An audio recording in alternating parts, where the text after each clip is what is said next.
In a distant part of the kingdom of Kefors, a poor girl lived with his sick mother in a run-down hut. They barely had enough food to survive, struggling every single day to stay alive.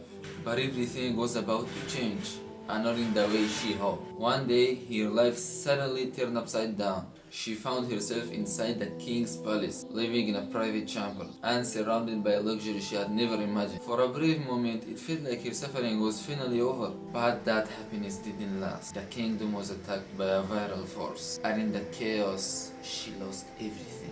But this time, she found herself a servant in a palace of another kingdom, in a completely different land.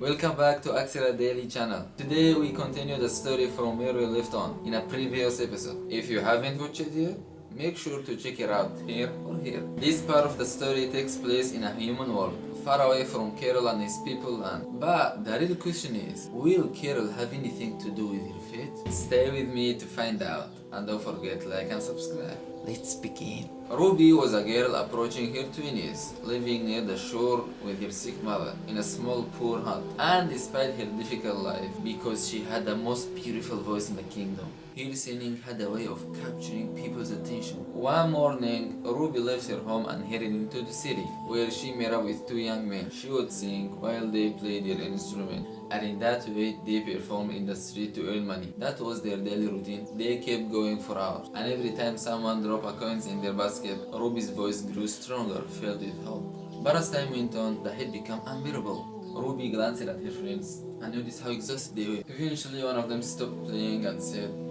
"Alright, that's enough for today." Ruby looked at him, almost pleading, "Please, just a little longer, I still need more money." But Isaac shook his face. You know, that was his name. Then he said, "No, that's it. That is too much. Here, take my share for today and go home. We'll continue tomorrow." And he balanced his money into her basket, then left with his friend. Ruby used the money to buy medicine and food for her mother, then began her journey to back home. But before she could reach home, a royal carriage suddenly stopped in front of her. Then a guard stepped down and said, "His Majesty wishes to see you."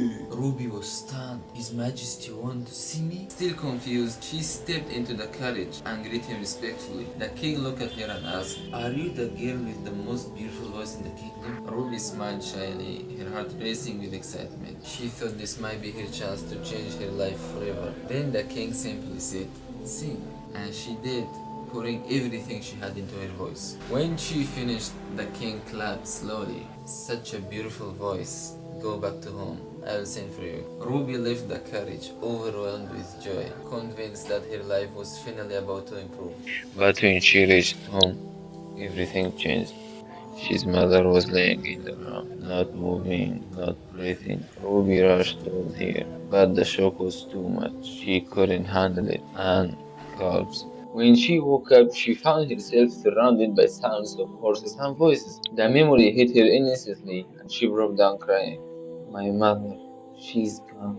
And in that moment, the girl looked at her with sympathy and said, "Don't worry, we'll make sure she receives a proper burial." Soon after, they arrived at the palace. 3 days later, Ruby was sitting in her private chamber when suddenly the king entered her room. She immediately stood up, and the king looked at her calmly and said, "I don't usually give people choices, but I feel some pity for you." Then he continued, "You have two options. Either you be my servant and stay here, or you go back to where you come from." And Ruby said nothing. The king smiled coldly and added, "Silence is a sign of acceptance." Okay, I'm kinda tired of changing place every time. Don't matter. At that moment, Kirill and his family reached the beach, but what they saw was horrifying. Thought to them it wasn't strange, since drinking blood was part of their nature. Anyway, the hungry person rushed toward one of the corpses and began drinking its blood. Kirill and his wife were exhausted and hungry after that long journey, so they did the same. After that, Kirill examined the dead bodies, trying to understand what had happened there. But suddenly, he heard voices approaching. He quickly turned to his wife and whispered, "Pretend to be dead." And Romida leaned toward her daughter and quietly told her to keep her eyes closed and pretend to be asleep, because dangerous people might be there or nearby. Awesome! They did it perfectly. In a moment later, 6 people arrived and started searching the area. One of them said, "Looks like There are no survivors left. Let's go before the Larasia soldiers catch us. So the group began leaving, except for one young man, the youngest one among them. He looked closely, an embarrassed face, noticing his strange features. But then someone shouted at them, "Come on, don't get left behind."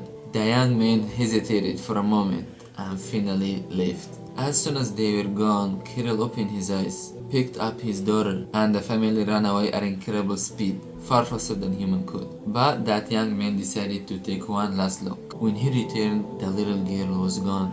Fear filled his eyes, and he quickly ran back to his friend.